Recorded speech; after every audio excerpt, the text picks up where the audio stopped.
أعوذ بالله من الشيطان الرجيم. بسم الله الرحمن الرحيم.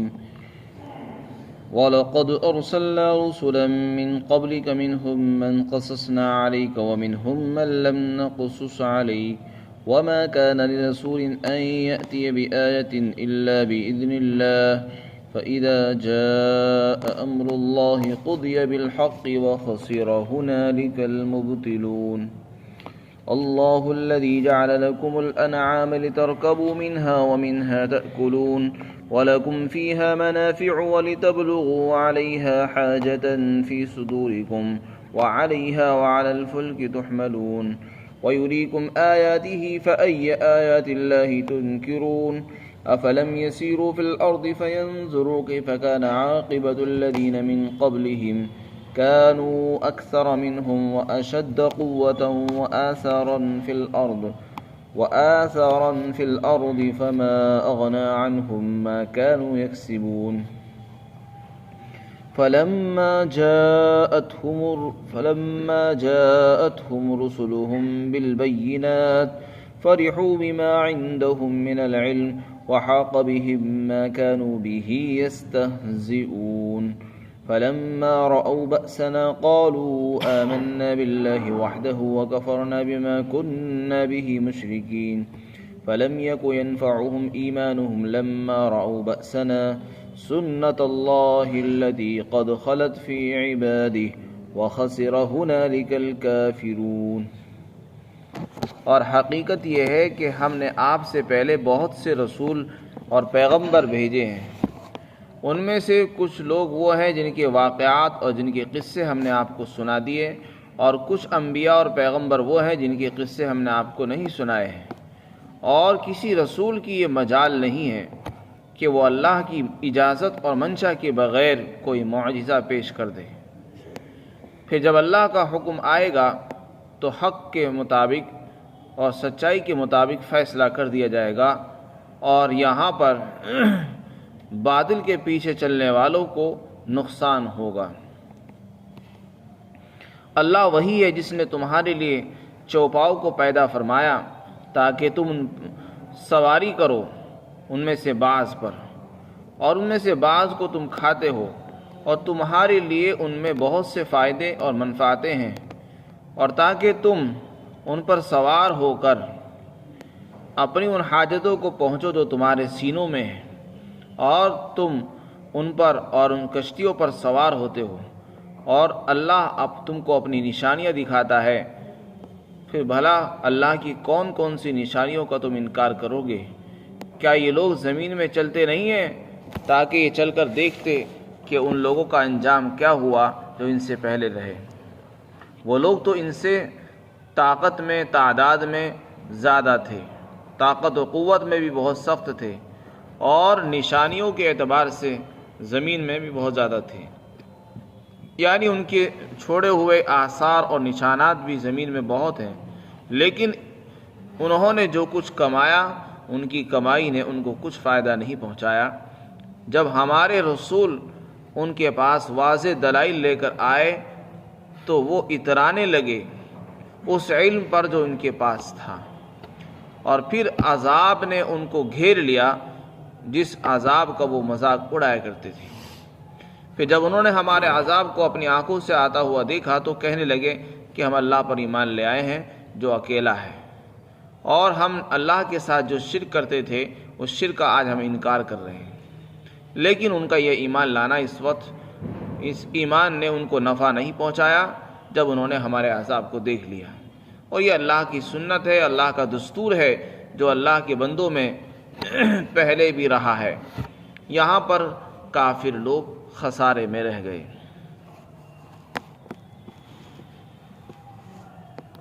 یہاں اللہ تعالیٰ نے بطور تسلی کے رسول اللہ صلی اللہ علیہ وسلم کو مخاطب کر کے فرمایا کہ اے پیغمبر، ہم نے آپ ہی کو نبی نہیں بنایا، آپ سے پہلے بہت سے رسول اور پیغمبر ہم نے بھیجے ہیں. یہ جملہ بطور تسلی کے ہے. یعنی جو لوگ آپ کا انکار کرتے ہیں، آپ کو تکلیفیں پہنچا رہے ہیں، قرآن کا انکار کر رہے ہیں اور آپ کو جھوٹا نبی بتلاتے ہیں، آپ ان کی باتوں سے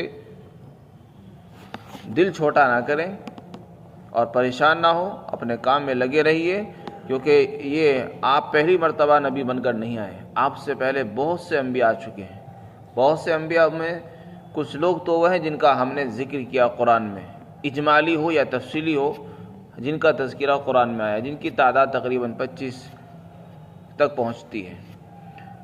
اللہ تعالیٰ فرماتے بہت سے انبیاء اور پیغمبر ایسے بھی ہیں جن کا ہم نے ذکر ہی نہیں کیا، نہ اجمالی ہے نہ تفصیلی ہے، ان کو بھی ڈرایا گیا اور ان کی بھی تکذیب کی گئی، ان کا بھی انکار کیا گیا، ان کو دھمکیاں دی گئی۔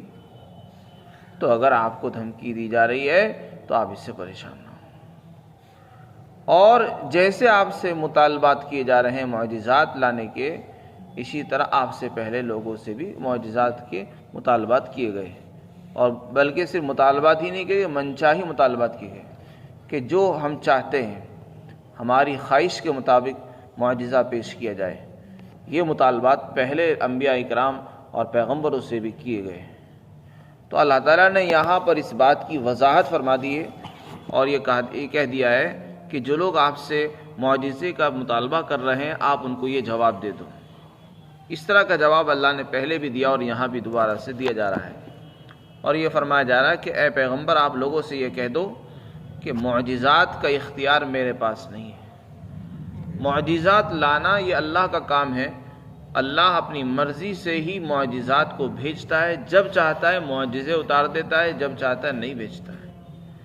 کسی رسول کی یہ مجال نہیں ہے کہ وہ کوئی بھی معجزہ اپنی مرضی سے لے آئے۔ جیسے قوم جس معجزے کا مطالبہ کرتی ہے وہ معجزہ نبی اپنی مرضی سے نہیں لا سکتا، یہ اللہ کے اختیار میں ہوتا ہے۔ ہاں جب اللہ کی مرضی ہو جاتی ہے تو وہ نبی پیش کر دیتے ہیں۔ فرمایا کسی رسول کی یہ مجال نہیں ہے کہ وہ کوئی معجزہ پیش کر دیں مگر اللہ کی مرضی سے ہی، لہذا تم لوگ جو یہ مطالبات کر رہے ہو یہ پورے ہونے والے نہیں ہیں، اور اگر تم کو ماننا ہے مان لو، نہیں ماننا ہے نہ مانو۔ ہم نے جو معجزات اتار دیے وہ کافی ہو جانے چاہیے۔ یہ قرآن کیا تھوڑا معجزہ ہے، بہت بڑا معجزہ قرآن ہے۔ اس کے علاوہ ہم نے بہت سے معجزات اتارے، چاند کے 2 ٹکڑے کر دیے گئے۔ اسی طریقے سے علماء نے حضور صلی اللہ علیہ وسلم کے معجزات کو جمع کیا ہے جن کی تعداد ہزاروں کو پہنچتی ہے۔ تو اللہ تعالیٰ نے اپنے نبی کو بہت سے معجزات دیے تھے، لیکن پھر بھی وہ لوگ نہیں مانتے تھے، اور ان کا یہ مطالبہ کرنا کچھ ایمان لانے کے لیے نہیں تھا بلکہ صرف وقت گزاری کے لیے تھا۔ اس لیے اللہ نے صاف طور سے منع کر دیا کہ ٹھیک ہے تم کو ماننا ہے مانو، نہیں ماننا نہ مانو، جب اللہ کا فیصلہ ہوگا تو پھر یہی لوگ نقصان و گھاٹے میں رہیں گے، اور جب اللہ فیصلہ کرے گا تو حق کے ساتھ فیصلہ کرے گا۔ یہاں فیصلے سے مراد ہے یعنی جب اللہ کا عذاب آئے گا، دنیا میں ان کی پکڑ ہوگی، یا دنیا میں نہ ہوئی آخرت میں ہوئی تو پھر کوئی بچانے والا ان کو نہیں رہے گا۔ تو ان کے حال پر چھوڑ دیجئے، یہ ایمان لائیں گے فائدے میں نفع میں رہیں گے، ایمان نہیں لائیں گے نقصان میں رہیں گے اور اپنا ہی نقصان کریں گے۔ فرمایا اور باطل کے پیچھے چلنے والے یہاں پر نقصان اٹھائیں گے۔ یہاں پر رسولوں کی تعداد کے متعلق قرآن نے کہا کہ بہت سے رسول وہ ہیں جن کے واقعات ہم نے نہیں لکھے۔ اس میں اللہ نے اشارہ فرما دیا کہ اللہ تعالیٰ نے انبیاء اور رسول بے شمار بھیجے ہیں جن کی تعداد قرآن میں بیان نہیں کی گئی۔ الغرض انبیاء کی تعداد کیا ہے؟ مسند احمد میں حضرت ابو ذر غفاری رضی اللہ عنہ سے مروی ہے، فرماتے ہیں کہ میں نے عرض کیا یا رسول اللہ انبیاء کتنے ہیں؟ اللہ نے کتنے رسول بھیجے ہیں؟ آپ نے فرمایا کہ 1,24,000۔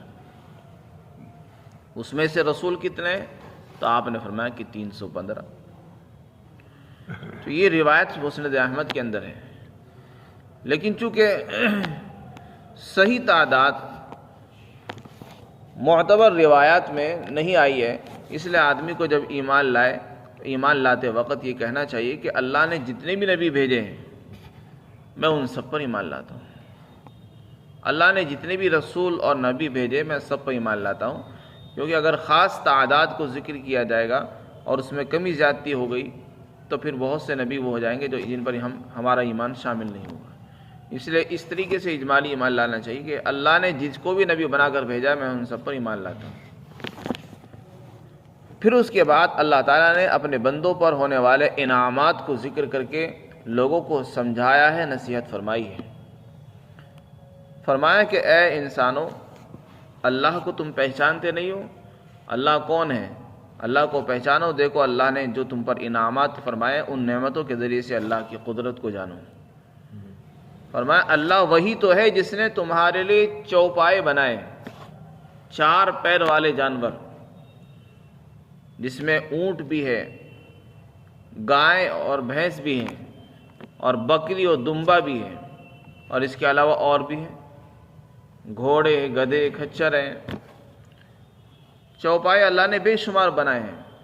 فرمایا یہ چوپائے تمہارے لیے بہت بڑی نعمت ہے، ان کے اندر تمہیں بڑے بڑے فوائد ملتے ہیں۔ مفسرین نے لکھا ہے ان کے فائدوں کے اندر ایک بڑا فائدہ یہ ہے کہ بہت سے جانور وہ ہیں جن کا گوشت کھایا جاتا ہے، جیسا کہ اونٹ ہے، اس کا گوشت بھی کھایا جاتا ہے، اس پر سواری بھی کی جاتی ہے، اس کا دودھ بھی پیا جاتا ہے، اونٹنی کا دودھ پیا جاتا ہے، اور ان کے اوپر جو بال آتے ہیں وہ بھی کام آتی ہیں، ان کے چمڑے، ہڈیاں، یہ سب چیزیں انسان کے کاموں میں استعمال ہوتی ہیں۔ تو ان کا چمڑا بھی کام آتا ہے، گوشت بھی کام آتا ہے، دودھ بھی کام آتا ہے، اور ان پر سواری بھی ہوتی ہے، اور صرف انسان ہی سوار نہیں ہوتا، اپنا بوجھ بھی لادا جاتا ہے۔ انسان اپنا سامان لاد کر ایک شہر سے دوسرے شہر، ایک ملک سے دوسرے ملک جاتا ہے۔ تو یہ جانور چلتی پھرتی مشینیں، نہ ان کو پیٹرول کی ضرورت نہ ڈیزل کی ضرورت ہے، اللہ تعالیٰ نے یہ بنا دی ہے، جہاں چاہتا ہے آدمی ان کو لے جاتا ہے، اور جہاں چاہتا ہے روک دیتا ہے۔ گاڑیاں خراب ہو جاتی ہیں، یہ خراب نہیں ہوتے۔